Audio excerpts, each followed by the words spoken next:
Look at my face in the mirror, and I wonder what I see.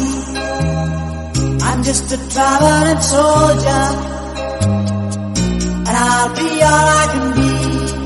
But right now, I just wanna be free. I wanna be all I can be. But right now, I just wanna be free. I wanna be all I can be. Though they say I'm a failure, do they know who I can be? If they wanna know who I am, they just have to wait and see. ज्ञान के प्रकाश से But right now, I just wanna be free. I wanna be all I can be. Vision to reality.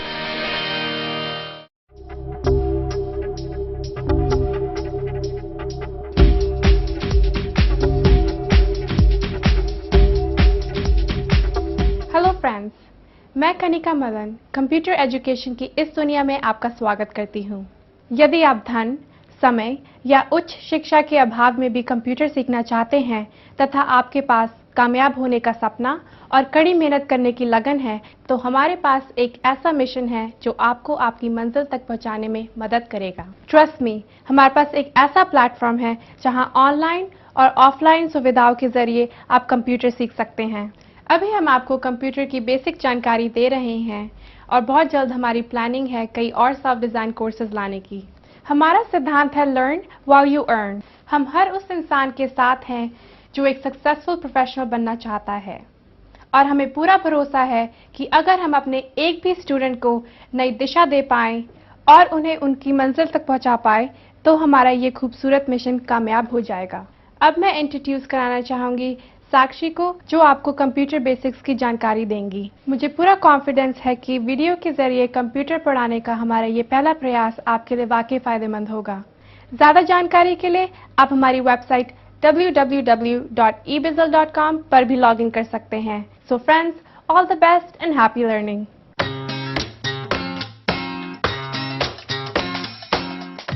Hello friends, मैं हूं साक्षी। आज मैं यहां आपको computer के बारे में बताने आई हूं। आप सब जानते ही होंगे कि कंप्यूटर की जानकारी आजकल कितनी जरूरी है। कंप्यूटर को देखते ही या कंप्यूटर के बारे में सुनते ही जो हमारे जहन में सबसे पहला प्रश्न आता है वो ये आता है कि आखिर कंप्यूटर क्या है और इसे किस तरह इस्तेमाल करना है। कंप्यूटर सभी जगह मौजूद है, जहां आप उसे देख सकते हैं और वहां भी जहां आप उसे नहीं देख सकते, जैसे कृषि क्षेत्र, मेडिकल साइंस, इंजीनियरिंग, हवाई जहाज और अंतरिक्ष विज्ञान तक। जी हाँ, सभी जगह। तो यही वजह है कि आज मैं यहाँ हूँ आपको समझाने के लिए कि कंप्यूटर क्या है और इसे किस तरह इस्तेमाल करना है।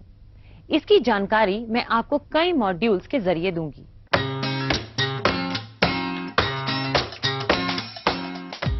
तो शुरू करते हैं एक एग्जाम्पल से, जैसे खेती, जिस पर खास तौर पर हमारे देश की अर्थव्यवस्था निर्भर है।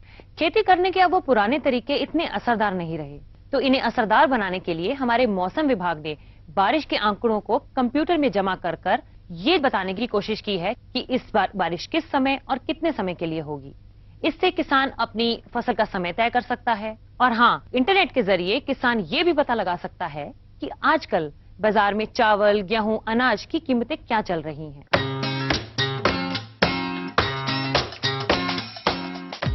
अब मैं आपको बताऊंगी कि कंप्यूटर ने हमारी रोजमर्रा की जिंदगी को किस तरह आसान बना दिया है। इंटरनेट के जरिए हम रेल आरक्षण, हवाई टिकट और यहाँ तक कि अपनी मनपसंद फिल्म की टिकट भी बुक करवा सकते हैं। इससे आप लंबी लंबी लाइनों में लगने से बच जाएंगे और हाँ, आपका कीमती समय भी बचेगा।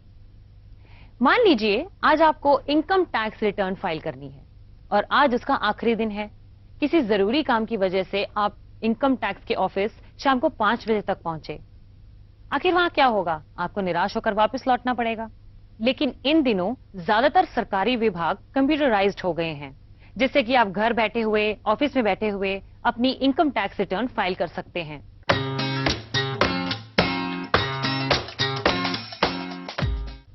चलिए एक और एग्जांपल लेते हैं। जैसे एक मरीज है और उसे आज ही ऑपरेशन करवाना जरूरी है, लेकिन जो ऑपरेशन करने वाला डॉक्टर है वो मीलों दूर है। लेकिन अब सैकड़ों मील दूर बैठा डॉक्टर भी अपने कंप्यूटराइज्ड रोबोट के जरिए ऑपरेशन कर सकता है। बस उसे बैठे बैठे रोबोट को ये बताना है कि कहां पर चीरा लगाना है और कहां पर स्टिचेस लगाने हैं, और ये चमत्कार सिर्फ और सिर्फ कंप्यूटर के द्वारा ही संभव है।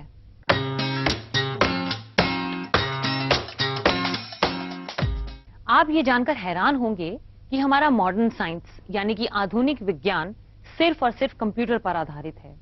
चाहे वो मिलिट्री साइंस हो, चाहे वो इंजीनियरिंग हो, चाहे वो मेडिकल साइंस हो, सब कुछ कंप्यूटर पर आधारित है। क्या आपने कभी इसरो का नाम सुना है? ये हमारा भारतीय अंतरिक्ष अनुसंधान केंद्र है, जो अंतरिक्ष की खोज से लेकर अंतरिक्ष में हुई हर हलचल के बारे में देखने और समझने का केंद्र है। ये संस्थान सिर्फ कंप्यूटर के जरिए ही काम करता है। चाहे वो रॉकेट को भेजना हो, चाहे वो उस पर नजर रखनी हो या उपग्रहों को दिशा दिखानी हो, हर काम कंप्यूटर ही करता है। यहां तक कि सैटेलाइट से खींची गई तस्वीरें भी कंप्यूटर द्वारा ही मंगवाई जाती हैं।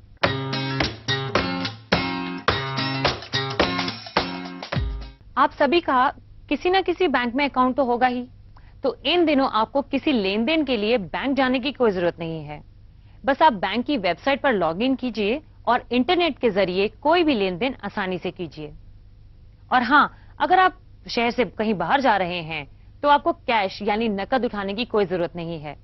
आप बैंक का एक छोटा सा कार्ड, जिसे आप डेबिट कार्ड कहते हैं, अपने साथ रखिए। फिर आप जहां भी जाइए वहां के एटीएम से आप किसी भी वक्त पैसा निकलवा सकते हैं, और वो भी चंद मिनटों में।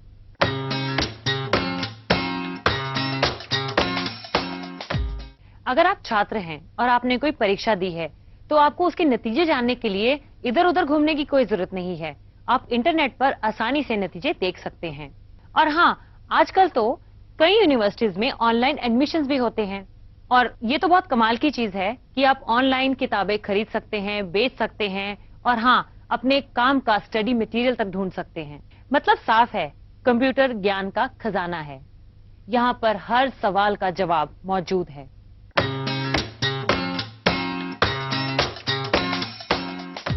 अब मैं आपको ये बताऊंगी कि कारोबार के लिए कंप्यूटर कितना जरूरी है। कंप्यूटर हर काम कर सकता है। कर्मचारियों की हाजिरी के लेखे जोखे से लेकर उनकी salary, production, invoice generation, funds transfer और यहाँ तक कि बही खाता तैयार करना भी। हमने देखा कि कंप्यूटर हर क्षेत्र में एक जरूरी हिस्सा किस तरह बन गया है। आखिर इसमें ऐसी कौन सी चीज है जो इसे इतना कारगर बनाती है? आखिर इसमें ऐसी कौन सी खासियत है जिसकी वजह से इसकी हर जगह जरूरत है? चलिए मैं आपको इसकी ताकत का राज बताती हूं।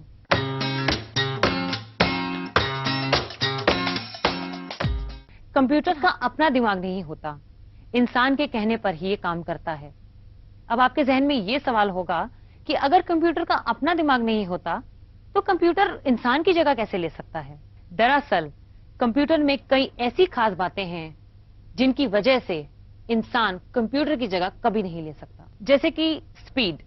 एक वक्त में कंप्यूटर अरबों काम कर सकता है, जो कि इंसान से संभव नहीं है। एक्यूरेसी। कंप्यूटर कभी भी कोई गलती नहीं करता। अगर ये फेल भी होता है तो इंसान की ही गलती से। स्टोरेज। इसमें हजारों लाखों डेटा जमा करके हम रख सकते हैं। ये 24 घंटे 7 दिन काम कर सकता है, और वो भी बिना रुके। ये इंसान की तरह कभी थकता नहीं और ना ही कभी एक काम से बोर होता है। कंप्यूटर बहुत कम लागत में ज्यादा से ज्यादा काम कर सकता है। कई साल पहले का स्टोर हुआ डाटा अगर आज आपको उसकी जरूरत है तो ये चंद मिनटों में आपको वो डाटा निकाल कर दे सकता है।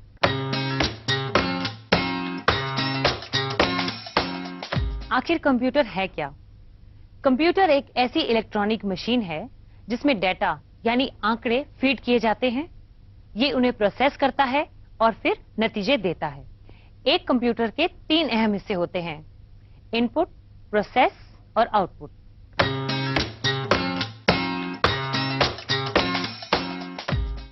इनपुट। कीबोर्ड, माउस जैसे इनपुट डिवाइस से हम कंप्यूटर में डाटा डालते हैं। ये डाटा कुछ भी हो सकता है। आपका नाम, आपका पता, आपके खर्चे, आपके परीक्षा में आए नंबर, कुछ भी। प्रोसेस। कंप्यूटर सीपीयू यानी सेंट्रल प्रोसेसिंग यूनिट के जरिए कंप्यूटर रॉ डाटा को काम लायक बनाता है। जैसे कि छात्रों को मिले नंबरों को जोड़ना, और ये उस डाटा को लंबे समय तक स्टोर करके भी रख सकता है। आउटपुट, कमांड देने पर कंप्यूटर उस डाटा को मॉनिटर के जरिए आपके सामने रखता है और आप उस डाटा को प्रिंट भी कर सकते हैं। अब एक नजर कंप्यूटर के डायग्राम यानी चित्र पर डालिए और यहां देखिए इनपुट डिवाइस कौन कौन से हैं। कीबोर्ड, सबसे आम इनपुट डिवाइस कीबोर्ड है। ये काफी हद तक टाइपराइटर के कीबोर्ड की तरह होता है और इसके जरिए आप कोई भी इंपॉर्टेंट इंफॉर्मेशन इसमें डाल सकते हैं। कीबोर्ड में ए से जेड तक सभी अक्षर होते हैं, कॉमा, ब्रैकेट, फुल स्टॉप जैसे पंक्चुएशंस, साथ ही 0 से 9 तक सभी अंक भी होते हैं। इसके अलावा टैब, इंसर्ट, डिलीट, बैकस्पेस और एंटर जैसे तमाम बटन के जरिए आप कर्सर को अपनी जरूरत की जगह पर ले जा सकते हैं। कीबोर्ड के सबसे ऊपरी कतार में होते हैं फंक्शन कीज F1 से लेकर F12 तक। इनके जरिए कई जरूरी कमांड को एक साथ और एक झटके में पूरा किया जा सकता है। उदाहरण के लिए अगर आप F1 दबाते हैं तो कंप्यूटर सेट पर एक खास प्रोग्राम आपकी मदद के लिए सामने आ जाता है। दूसरा इनपुट डिवाइस है माउस। ये शब्द सुनते ही आपके जहन में जरूर चूहे की तस्वीर उभर आई होगी, पर यह कोई चूहा नहीं है। तब आप पूछेंगे कि इसका नाम माउस क्यों रखा गया है। इसकी वजह यह है इसकी लंबी पूंछ और इसका कुछ हद तक चूहे से मिलता जुलता डिजाइन। माउस की मदद से आप स्क्रीन पर दिखाई दे रहे किसी भी बटन को क्लिक कर सकते हैं। माउस से आप लाइन खींच सकते हैं या फिर घेरा बना सकते हैं या फिर कंप्यूटर को अपनी जरूरत का कमांड दे सकते हैं। माउस के ऊपर 2 या फिर 3 खास बटन होते हैं। बाईं तरफ के बटन को लेफ्ट माउस बटन कहा जाता है और दाईं तरफ के बटन को राइट माउस बटन कहा जाता है। लेफ्ट बटन से हम कोई भी फाइल चुन सकते हैं और राइट बटन से शॉर्टकट के जरिए कमांड दे सकते हैं। फॉर एग्जाम्पल, फाइल को जल्दी खोलना या फिर डिलीट करना। बाजार में कई तरह के माउस मौजूद हैं, मैकेनिकल माउस, ऑप्टिकल माउस और वायरलेस माउस। मैकेनिकल माउस जिसमें एक बॉल होता है जिससे कर्सर एक जगह से दूसरी जगह घूमता है। ऑप्टिकल माउस जिसमें बॉल होता ही नहीं, और वायरलेस यानी बिना तार वाला माउस। जॉयस्टिक, जॉयस्टिक का इस्तेमाल कंप्यूटर गेम्स खेलने में किया जाता है। आप जब भी किसी गेम्स पार्लर पर जाएंगे तो आपको जॉयस्टिक जरूर दिखाई देगी। जॉयस्टिक का एक निचला सिरा होता है जिससे एक डंडी जुड़ी होती है। ये डंडी किसी भी दिशा में घूम सकती है। जब आप जॉयस्टिक को किसी भी दिशा में घुमाएंगे तो स्क्रीन पर ऑब्जेक्ट उसी दिशा में जाएगा। जॉयस्टिक से आप माउस की तरह भी काम ले सकते हैं, लेकिन आमतौर पर जॉयस्टिक कंप्यूटर गेम्स खेलने के लिए ही ज्यादा काम आती है। स्कैनर, स्कैनर फोटोकॉपी मशीन की तरह ही होता है। फोटोकॉपी मशीन में जब आप कोई डॉक्यूमेंट रखते हैं तो उसकी वो कई कॉपीज निकाल देता है। उसी तरह स्कैनर आपकी डॉक्यूमेंट की तस्वीर निकालकर उसे कंप्यूटर में फीड कर देता है।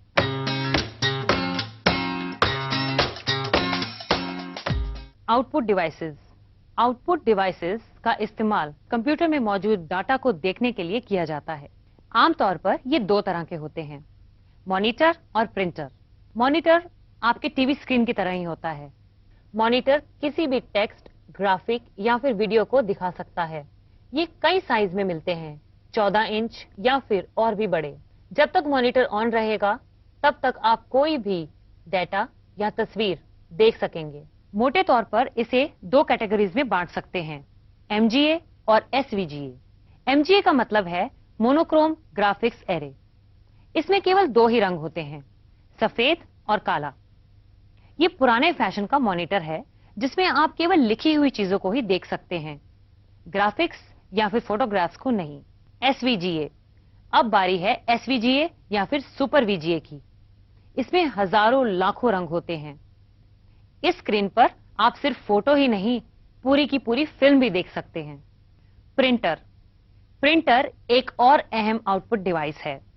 इसे आप हार्ड कॉपी आउटपुट डिवाइस भी कह सकते हैं, क्योंकि ये आपकी इंपॉर्टेंट इंफॉर्मेशन को पेपर पर छाप कर देता है, जिसे आप कंप्यूटर को बंद करने के बाद भी अपने पास रख सकते हैं, देख सकते हैं, पढ़ सकते हैं। इन दिनों कई तरह के प्रिंटर बाजार में हैं, एक से बढ़कर एक। इन्हें भी आप 2 श्रेणियों में बांट सकते हैं, impact printer, non impact printer. Impact printer ये स्ट्राइकिंग हेड के जरिए छपाई करता है, यानी एक ऐसा सिरा जिसके और पेपर के बीच में ब्लैक रिबन लगा होता है। ये सिरा जैसे जैसे आगे बढ़ता है छपाई होती जाती है। इसमें बहुत शोर भी होता है। इंपैक्ट प्रिंटर में जो सबसे लोकप्रिय प्रिंटर है वो है डॉट मैट्रिक्स प्रिंटर। इसकी रफ्तार बहुत धीमी होती है। ज्यादा से ज्यादा 1 मिनट में 1 से 4 पेजेस ही छप सकते हैं। नॉन इंपैक्ट प्रिंटर, इसमें अलग तकनीक का इस्तेमाल होता है। हालांकि नॉन इंपैक्ट प्रिंटर कई तरह के होते हैं, लेकिन सबसे ज्यादा लोकप्रिय लेजर प्रिंटर या फिर इंक जेट प्रिंटर ही है। इंक जेट प्रिंटर में इंक बॉटल का इस्तेमाल होता है। काले से लेकर लाल, पीली, हरी, नीली कोई भी इंक इस्तेमाल हो सकती है और हर बोतल के निचले हिस्से पर इलेक्ट्रॉनिक छेद होता है और जब कंप्यूटर इसे इंक छिड़कने का कमांड देता है तो उसी इलेक्ट्रॉनिक छेद के जरिए इंक निकलती है और पेपर पर इंफॉर्मेशन छप जाती है। ऐसे प्रिंटर की स्पीड काफी ज्यादा होती है। 1 मिनट में 6 से 10 प्रिंट्स छप सकते हैं। दूसरी तरफ लेजर जेट प्रिंटर में लेजर किरणों का इस्तेमाल होता है। उन्हीं किरणों की मदद से पेपर पर इंफॉर्मेशन छपती है। ऐसे प्रिंटर की स्पीड इंकजेट प्रिंटर से कई गुना ज्यादा होती है। ये 1 मिनट में 10 से 100 पेज तक छाप सकता है। इसके अलावा स्पीकर, हेडफोन जैसे आउटपुट डिवाइसेस भी होते हैं, जिनका आमतौर पर इस्तेमाल मल्टीमीडिया या फिर फिल्म देखने और सुनने में किया जाता है।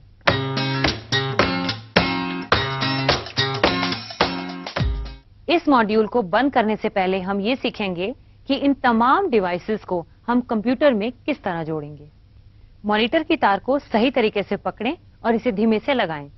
इससे कनेक्टर बड़ी आसानी से जुड़ जाएगा। कीबोर्ड तार को सही तरीके से पकड़ें और सीपीयू में बने कीबोर्ड सॉकेट में से लगा दें। ठीक उसी तरह माउस के कनेक्टर को पकड़ें और सीपीयू में माउस सॉकेट में से लगा दें।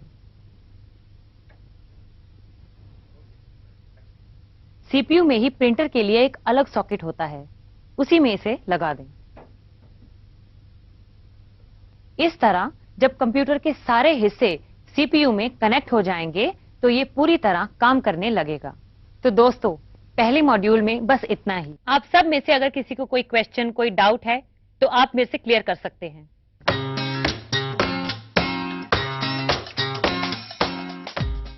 मैम, इनपुट डिवाइस किसे कहते हैं और इसे कैसे इस्तेमाल करते हैं? यस, आपने ये बहुत जरूरी क्वेश्चन पूछा है। इनपुट डिवाइस कंप्यूटर का वो हिस्सा है जिसके जरिए हम कंप्यूटर की हार्ड डिस्क में डाटा यानी कोई भी जानकारी सेव करते हैं। सबसे ज्यादा इस्तेमाल होने वाले इनपुट डिवाइस हैं कीबोर्ड या फिर माउस। मैम, ये मल्टीमीडिया सिस्टम क्या होता है और इसके मीनिंग क्या है? एक कंप्यूटर जिसमें कि स्पीकर, माइक और एसवीजीए मॉनिटर हो, उन्हें मल्टीमीडिया सिस्टम कहते हैं। आज हमने कंप्यूटर के बारे में कुछ शुरुआती जानकारी हासिल की है और मुझे उम्मीद है कि कंप्यूटर की दुनिया को समझने में आपको भी उतना ही मजा आया होगा जितना कि मुझे समझाने में। और अगले मॉड्यूल में हम विंडो ऑपरेटिंग सिस्टम के बारे में जानेंगे और यकीन मानिए इस मॉड्यूल से उस मॉड्यूल में आपको ज्यादा मजा आएगा। ड्राइव वो जगह है जहां आंकड़े सुरक्षित रहते हैं। ज्यादातर कंप्यूटर में कम से कम 2 तरह के ड्राइव होते ही हैं, एक हार्ड ड्राइव और दूसरा फ्लॉपी ड्राइव। सबसे पहले किसी भी विंडोज को रीस्टोर मोड में लाएं। उसके बाद उसे टाइटल बार पर क्लिक करते हुए माउस को दबाए रखें। विंडोज के टास्क बार में एक क्विक लॉन्च टूल बार भी होता है। अगर कई कंप्यूटर एक साथ जुड़े हुए हो तो एक कंप्यूटर दूसरे कंप्यूटर को उसके नाम से ढूंढ सकता है।